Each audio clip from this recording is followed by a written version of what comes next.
అందరికీ నమస్కారం. నా పేరు వెన్నమల్ల రవి.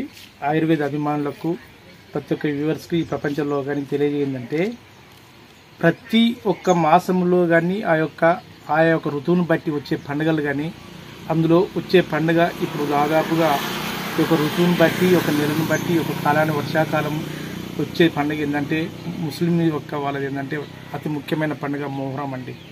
ఎంత అమోఘమైన పండుగ అంటే ఇది చూడండి.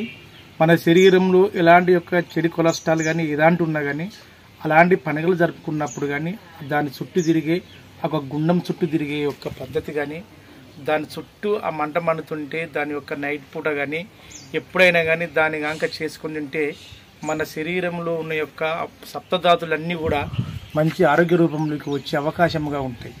కానీ అందుకే గొప్ప వాళ్ళు కానీ గొప్ప వాళ్ళు కానీ చేసేది ఏంటంటే ఈ మొహరం పండుగ.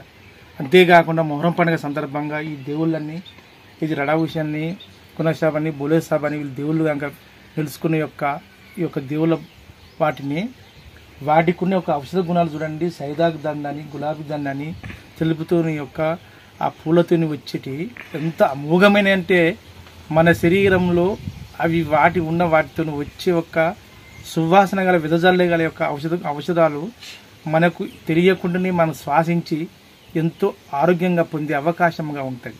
ప్రతి ఒక్కరూ ఏ ఋతువును బట్టి, ఏ కాలాన్ని బట్టి ఎప్పుడైనా కానీ ఎలాంటి పండుగలు వచ్చినా కానీ, అంతేకాకుండా ఇలాంటి ఒక పండుగలు కానీ ఖచ్చితంగా జరుపుకొని మంచి ఆయుష్ ఆరోగ్యాలతో వర్ధులను వర్తింపజేస్తారని, ఇక యావత్ ప్రపంచంలో ఉన్న ప్రతి ఒక్క పండుగను, ప్రతి ఒక్క సంప్రదాయాలు అందరూ దాన్ని పాటించి జరుపుకొని మంచిగా ఉండాలని ఆశిస్తూ మీ నుండి సెలవు తీసుకుంటున్నాను.